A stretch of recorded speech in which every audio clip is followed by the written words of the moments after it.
Kemudian ini yang terakhir sebelum nanti kita break di pukul 11 ya untuk masuk ke domain audit dan tanya jawab.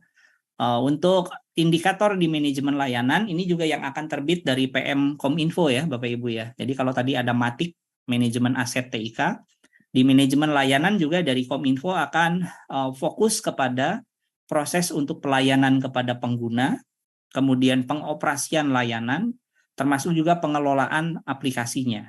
Jadi ini yang menjadi 3 area yang akan menjadi concern di PM Kominfo tentang manajemen layanan. Nah, di sini bisa kita lihat, jadi dari mulai pengoperasian layanan, untuk pelayanan kepada pengguna, jenisnya itu nanti untuk baik layanan publik ataupun layanan administrasi pemerintahan. Nah, apa saja yang dilakukan?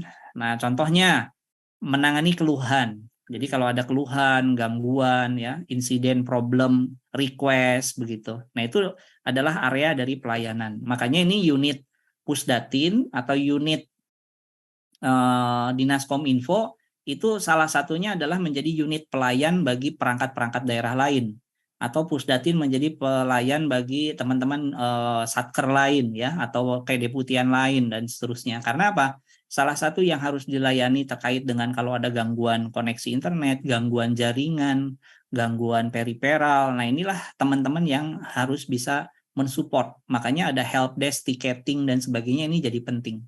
Itulah esensi dari manajemen layanan. Kalau di standar internasionalnya kan ITSM ya Bapak Ibu. Sertifikasinya ada ITIL, misalnya itu bisa diikuti selain ada ISO juga. Nah, ini yang menjadi areanya untuk manajemen layanan. Jadi dari mulai administrasi pemerintahan ataupun layanan publik, aplikasi yang mensupport ke layanan tersebut, nanti harus disupport operational layanannya, layanan terhadap end user-nya, dan bagaimana mengelola aplikasi ini menjadi handal dan terjaga begitu ya. Nah, ini contoh standar-standar teknis yang nanti akan hadir di lingkungan PM Kominfo tentang manajemen layanan gitu.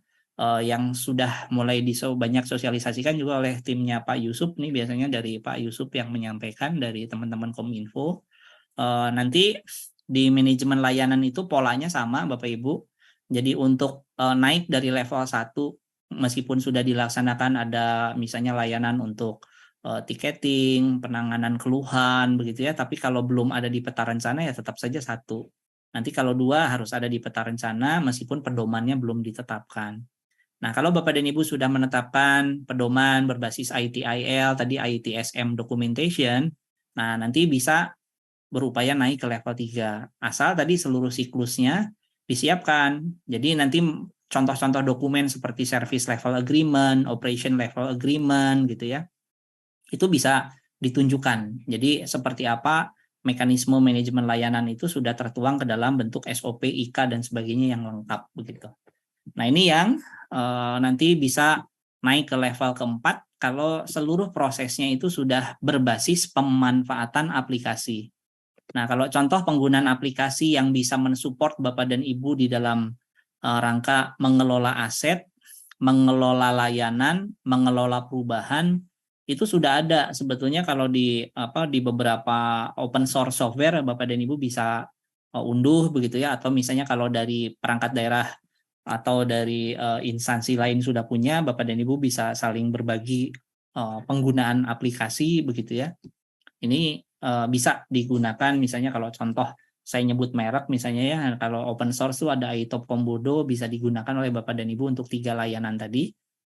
Untuk manajemen helpdesk, ticketingnya ada, kemudian untuk mencatat asetnya ada, mencatat perubahannya ada. Jadi kalau misalnya mau hal-hal seperti itu bisa dilakukan untuk menuju tadi level kematangan keempat karena menggunakan aplikasi itu syaratnya begitu ya.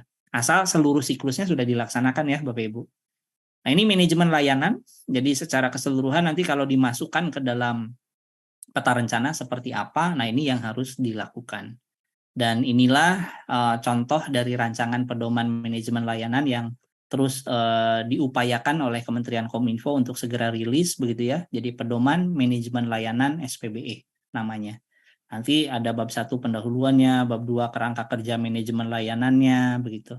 Nah, mudah-mudahan tidak lama lagi akan segera terbit rilis begitu ya. Ini Bab ketiga ada struktur manajemennya, kemudian proses manajemen layanannya itu pada apa saja.